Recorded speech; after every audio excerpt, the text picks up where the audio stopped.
The public face of Canada's armed forces is most certainly to be found within the ranks of the militia, the Army Reserve. From the very heart of Canadian society, dedicated young volunteers devote a significant part of their lives serving their country, and they do it on their own time while continuing to shoulder all their civilian responsibilities.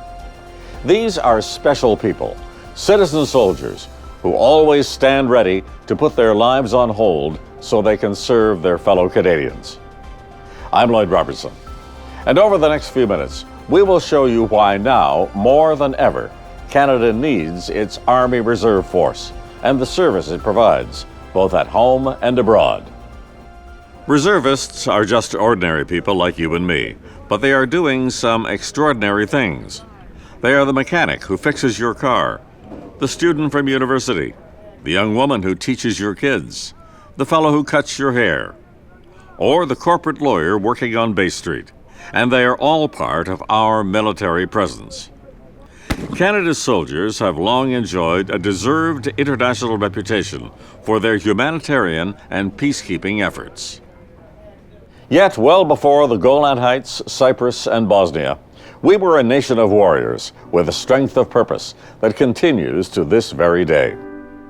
In 1899, Canada sent more than 8,000 volunteers to the Boer War in South Africa, and we provided in excess of 600,000 volunteers for World War I. Close to 1 million troops, Army, Navy, and Air Force, marched off to war and the defense of freedom from 1939 to 1945. Most of them were reservists, whose regiments were mobilized when they heard the call to arms. Reservists made up a good portion of the Canadian force in Korea. And in Afghanistan, more than a fifth of our troops were from the reserve. It is safe to say that without the part-time soldier, Canada could never have met its international commitments. And when it comes to humanitarian missions at home and abroad, reservists are among the first to step up. They are an essential resource, whether fighting natural disasters, from floods in Calgary to ice storms in Ontario and Quebec, or bringing relief wherever human suffering is taking place. I was sworn into the Reserves April 9th, 2002. I joined the military because I was managing a project in my early 20s and I wanted more for my life. In my civilian life, I am a father of 2 girls. I own 2 businesses. My military training has enabled me to be successful in my civilian life by providing me challenging environments to develop my managerial and leadership skills. There is a subtle personal benefit to militia service that often goes unnoticed. It is from the discipline, training, and sense of belonging that comes with being a reservist, and it lasts a lifetime. The Honorable Justice Donald Halakowski, a retired Reserve Brigadier General, shares his story. The Army Reserve fills a unique function in our society. I've been a criminal court judge for approximately 30 years, and over that time I've dealt with thousands of young Canadians who've got themselves into trouble with the law. In fact, I was one of them at one point during my teenage years. I was doing poorly in school, and I was belonging to a group that in fact was involved in criminal activity. So much so that my father decided to give me a choice. I could either go down to the local Army Reserve Regiment and join, or I could move out of the family home. Now, I wasn't particularly interested in the second alternative, so I chose the first, and I've never regretted it. I shudder to think sometimes where my life would have ended up if my father had not forced the issue the way he did. The reserves prevented me from going down a road that would surely have led to serious personal failure. It gave me, as it gives all young Canadians who choose to join it, direction and purpose, self-discipline, and a sense of self-worth. But we have to remember that Canada's defense depends upon a strong Army Reserve. Thousands of young Canadian soldiers in the reserve served during the campaign in Afghanistan. Once that mission was completed, the funding was cut, and the reserves found themselves reduced by 2,500 soldiers. That's 2,500 young people who cannot directly and actively serve in the defense of their country. But from a judge's point of view, it's also 2,500 young Canadians who cannot access an institution that holds the essential tools required for them to build a strong and meaningful life. The Army Reserve urgently needs your support. I joined the reserves when I was 16. I came from a big service family, so that definitely inspired me to want to serve my country and do something different from what other 16-year-olds were doing. When I was 19, I got the opportunity to deploy to Afghanistan, and I wanted to serve. I wanted to go and help do something different, and that really helped shape my perspective on the world and my perspective on Canadians and what we do in the international community. Outside of the reserves, I'm a full-time student taking a pre-med course, and one of the things working for the reserves has definitely taught me is how to stay calm in situations that others may find stressful. I've been in much higher stressful situations with the reserves, and that helps me stay calm in my civilian life. The reserve is a unique asset. Whenever civilian authorities need help to combat natural or man-made disasters, well-trained reservists are ready to help. Just listen to what this distinguished group of militia supporters has to say. The important thing about the Army Reserve, or the reserves in general, is the simple fact that they are a national institution, able to respond either in the case of domestic issues that may occur, or expeditionary operations, as we saw most recently in Afghanistan. One of the best examples recently is where the reservists played a key role in the flooding that occurred in Alberta. Reservists played a major role getting to the scene earlier than anybody. The expression that we are using is citizen soldier. They are citizen and soldier also, and they are using their spare time to work for their country. I always remember some of the people in the community recognizing a reservist and saying, "I didn't know you were in the reserves." We're spread across the country. We're in 100 communities, 123 units, and many of these units, that's the country's only exposure to the Canadian Forces. They are the face of Canada's armed forces. I think one of the things to bear in mind is the fact that our allies, so the Brits, the Americans, all of our allies, the Australians as well, have all recognized that it's much cheaper having a part-time versus a full-time soldier. And so they've gone to expanding their reserve forces. And the key there is spend much less money to have a reserve force in place. Is 19,500 really enough for a country the size of Canada?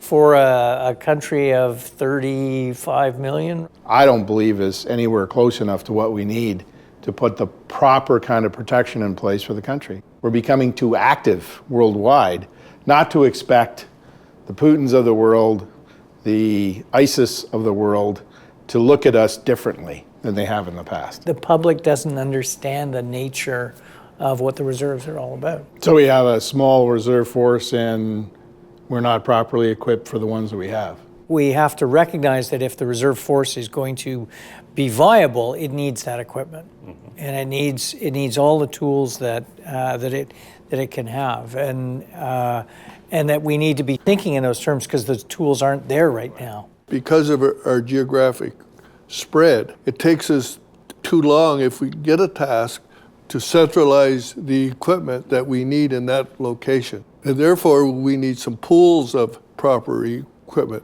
things that people expect us to have available. They expect us to be able to enhance the local security establishment if they need it. What happens when the fires and the floods seasons come upon us at the same time as we have all these other things going on? If you're going to step up and get active in world politics like we have, be prepared to defend your position. We have to spend the money on the insurance policy that is going to protect us. The Reserve Army has played a dominant role in every engagement that Canada's been in. I really believe that we're going to make sure the Canadian public and our elected officials really understand the value of the Canadian Forces. Sometimes the people who are coming in forgot what has been done in the past, and it's always the same fight that we are doing. I think every Canadian needs to really understand the nature of the reserve force. They need to understand exactly what this institution can do for them. When reserve soldiers go off on extended tours of duty in some far-off corner of the world or take leaves of absence for training right here at home, they come back to their civilian careers with new experience, sharpened leadership skills, and much more to offer their employers. I joined the Canadian Armed Forces to continue a long family military tradition. Currently, I serve as an infantry platoon commander. I enjoy the challenges given to me, and I enjoy challenging the soldiers I have under my command to accomplish the tasks that we have to do. In my civilian career, I worked for Peel Regional Police as an acting supervisor of special constables. What the Army brings in my civilian career is leadership, organization, and teamwork. My department recognizes these skills and fully support my part-time career in the Canadian Armed Forces. It's all very well to talk about the reserve in theory, but the true test comes in the field at trouble spots around the world. Nobody knows more about this than retired General Rick Hillier, former Chief of Defense Staff. Without the reserve component, I don't think the Canadian Armed Forces could fulfill any of the missions that the Government of Canada and Canadians need us to do. What stands out for me is the experiences in and around the Afghanistan combat mission. We had more than 500 reservists on each of the rotations that went in from 6 to 9 months. They did the job just like the regular force. They did the job no matter what the risk was. They did it professionally, and they did it with a pride in serving Canada. Are you out of Manitoba too? We deployed almost 5,000 soldiers into mostly British Columbia and forced firefighting.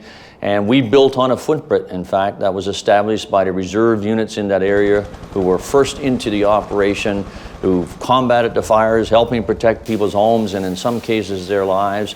The reserves are Canada's sons and daughters who stand up to serve when their nation needs them, who put in so much time on their own, part-time, aside from a full-time professional career or job that they have, and then are always there when our nation needs them. Now it's time to invest back in it, to perhaps increase the numbers across our nation. And if you increase the numbers, it all comes down to one simple thing: you have to increase the budget. Unless you can attract people with reasonable pay for the weekends and vacation time that they give up, and unless you can give them the equipment necessary to train to the basic job that we ask them to train towards, and unless you can reward them in that manner, and then increase the number of them available so they can actually train as a team, you're not going to be successful. We need to have more money invested into reserves. We need to have them publicly supported.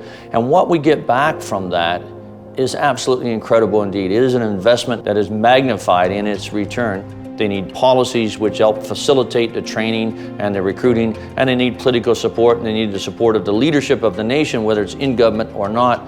But most importantly, they need money now to rebuild. That's what we need in the reserve component right now.